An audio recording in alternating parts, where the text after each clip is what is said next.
Muy buen día, doctor y compañeros. El día de hoy en la asignatura Psicogénesis y Aprendizaje Significativo hablaremos de los límites del constructivismo pedagógico. Para ello tendremos en cuenta los planteamientos de Tovar y otros en el 2006, quienes abordan efectivamente los límites del constructivismo pedagógico, y en la presentación se hablará específicamente de las aproximaciones radical, piagetiano y social del constructivismo, y en un segundo momento hablaremos de los aportes y objeciones del constructivismo como una teoría. A modo de conclusión, realizarán algunas reflexiones sobre el constructivismo como una teoría pedagógica, epistemológica o como una teoría que agrupa un conjunto de teorías educativas. Dentro de las aproximaciones constructivistas, este ha tenido varias aplicaciones y concepciones. La primera es como una teoría del conocimiento que aboca a la validación de los conocimientos y los mecanismos de construcción. La segunda como una teoría de la ciencia que se preocupa por la sistematicidad en la aprehensión de los procesos de conocimiento. Y la tercera como una filosofía de la ciencia que se encarga de la reflexión y análisis de los mecanismos que hacen posible la construcción del conocimiento. Las aproximaciones constructivistas que se abordarán son la radical, la piagetiana y la social, que se abordan a continuación. En primer lugar, el constructivismo radical, cuyo principal exponente es Glassford, eh, aborda la teoría del conocimiento activo. En ella, el conocimiento es construido activamente por el sujeto a través de los mecanismos de cognición adaptativa que le permiten organizar su mundo experiencial. Y ese es un mundo de la experiencia que es construido por el observador. Pero entonces, ¿cómo conocemos? A través de unas realidades interpersonales. Y aquí es donde aparece la idea de relativismo personal, en el que se mantiene un equilibrio entre la construcción personal del conocimiento y la validación de ese conocimiento por parte de algunos sujetos que tienen en común algunas ideas similares en relación con los conocimientos construidos. El segundo es el constructivismo piagetiano, que se basa en las ideas de la epistemología genética, como las etapas del desarrollo, los procesos de asimilación, acomodación, y la idea de esquema como una estructura cognitiva que se genera y evoluciona todo el tiempo.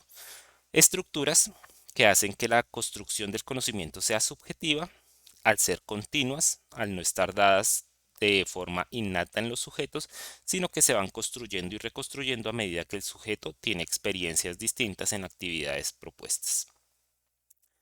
Dentro de la epistemología piagetiana, entonces se asumen una construcción de visiones sucesivas del mundo que el sujeto va desarrollando a través de sus estructuras cognitivas propias. Y por tanto el conocimiento es el resultado de esa estructuración, de la estructuración que va desarrollando el sujeto de sus propias experiencias.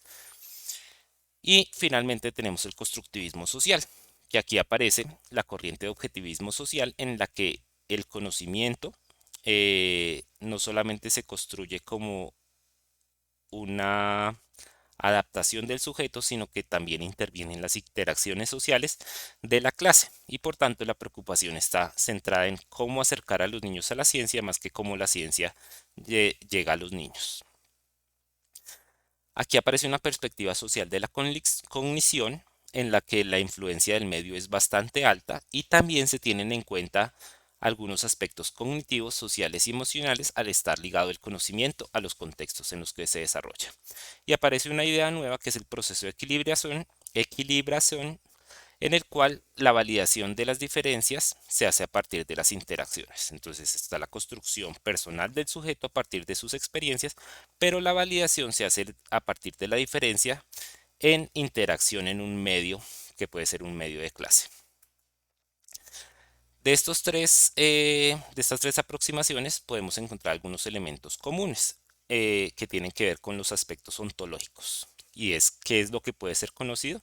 Y aparece un elemento fuerte que es la ontología relativista, en la cual la comprensión del mundo proviene de los principios que utilizamos para producirla. Y por tanto van a estar mediadas por el conocimiento, el conocimiento del sujeto, sus conocimientos previos, sus esquemas conceptuales y cognitivos que ha venido desarrollando, al ser una construcción mental propia.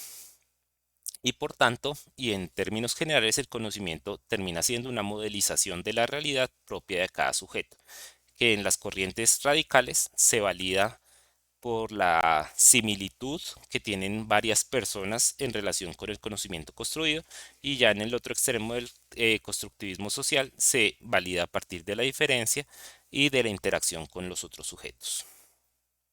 En relación con los aportes encontramos 5. El primero es que el constructivismo coordina las experiencias sensoriales con las motoras y esto favorece la explicación de los procesos de desarrollo cognitivo superior. Pone de manifiesto o prioriza el lenguaje como un camino para el desarrollo del raciocinio formal y las operaciones complejas. Explica los procesos de conocimiento y de razonamiento a través de las estructuras comunicativas, que son las que explican esos intercambios comunicativos, pero también pone de manifiesto que son estructuras que no son estáticas, sino que se van transformando a medida que el sujeto va viviendo un conjunto de experiencias. Los cambios en los esquemas cognitivos permiten explicar esas modificaciones que sufre el sujeto en su conducta que no toda tarea de aprendizaje produce. Entonces aquí se reconoce que no toda intención de enseñanza va a producir un cambio en los esquemas cognitivos, sino que el sujeto tiene que asumir esa tarea de realizar la construcción y reconstrucción de sus propios esquemas. Y finalmente, se habla de un componente afectivo dentro del constructivismo, ya que un aprendizaje también se puede asumir como un cambio en la conducta. Como veremos más adelante, esto es un elemento de discusión. En relación con las objeciones, pues es importante decir que el constructivismo, al asumir sus supuestos como verdades absolutas, deja de lado algunos aportes que podrían tener otras corrientes y que le permitirían explicar la totalidad del fenómeno de enseñanza-aprendizaje. La segunda es que la motivación y la afectividad son temas tratados en segundo plano y por tanto nos explica cómo es que estos elementos intervienen en la construcción de los esquemas cognitivos.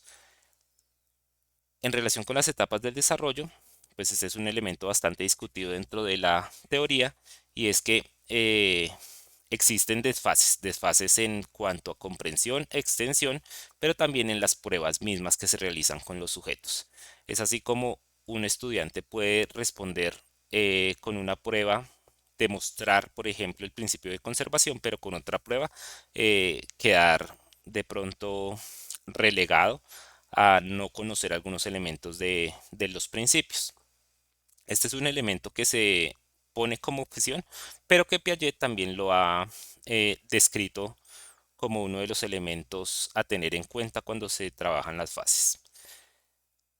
El cuarto, y quizá uno de los más importantes, es que dentro de las corrientes del constructivismo hay ausencia de unidad de criterios. Por ejemplo, si comparamos el constructivismo radical con el constructivismo social, hay unos elementos bastante diferenciados que llegan a ser en ocasiones contradictorios o no complementarios. Y el último es que el constructivismo tiene unos elementos básicos para poder hablar del proceso de aprendizaje, pero no alcanza a abordar toda la explicación de la práctica educativa. A modo de conclusión, es importante reflexionar aquí si el constructivismo se aborda como una teoría epistemológica, como una teoría pedagógica o cuál es el papel que juega. Si lo asumimos como una teoría epistemológica, tiene algunos elementos que permiten explicar cómo son los procesos del conocimiento, qué es lo que se va a conocer y cuáles son los procesos o mecanismos con los cuales el niño valida los conocimientos. Sin embargo, al entrar en la profundidad, podemos entender cuáles son, pero no cómo son esos mecanismos de validación. Cómo es que el sujeto internamente valida esa construcción de la realidad y cómo es que esa ontología relativista puede llegar a validar algunos conocimientos. Ahora, si nos ubicamos en la teoría como práctica, como en el constructivismo, como una teoría pedagógica, aquí entramos a discutir si es suficiente la explicación que da el constructivismo para explicar todo el fenómeno de enseñanza-aprendizaje, que es el objeto de la pedagogía. Entonces, aquí encontramos algunos elementos que explican cuáles son esos elementos que el estudiante va construyendo, pero no explica cuáles son esas acciones pedagógicas que el docente podría, por ejemplo, en el campo de la enseñanza, realizar para producir esos conocimientos. Más bien podría entenderse el constructivismo como una suprateoría que engloba algunas teorías del aprendizaje y que están enmarcadas dentro de esos elementos básicos que propone cada una de las corrientes. En relación con los aprendizajes alcanzados en esta presentación, es importante destacar el reconocimiento de las principales corrientes y características del constructivismo, lo que a su vez lleva a cuestionar sobre el discurso constructivista que a veces impera en educación, en los planes de estudio, en los proyectos educativos institucionales, que tienen una marcada tendencia a denominarse constructivistas. Pero ya reconociendo a estos elementos específicos, habría que cuestionarse sobre las bondades que ofrece este método y las posibilidades reales que tiene en el aula, porque más bien podría hablarse de un activismo en el que los estudiantes practican unos conocimientos que están dados por el discurso del adulto, en este caso por el discurso del profesor, y que se espera el estudiante replique. Uno de los caminos que puede llevar a desarrollar algunas ideas constructivistas podría ser el aprendizaje significativo, con sus postulados y los planteamientos de Vygotsky, que centran un poco más la atención no solamente en el aprendizaje individual del sujeto y las estructuras, sino también en la interacción con otros sujetos, y de pronto nos da una mirada un poco más equilibrada entre el papel de construcción del conocimiento del estudiante y el papel que debe cumplir el docente en la mediación de esos procesos de aprendizaje. A continuación están las referencias bibliográficas y quedo atento a sus comentarios. Muchas gracias, doctor y compañeros.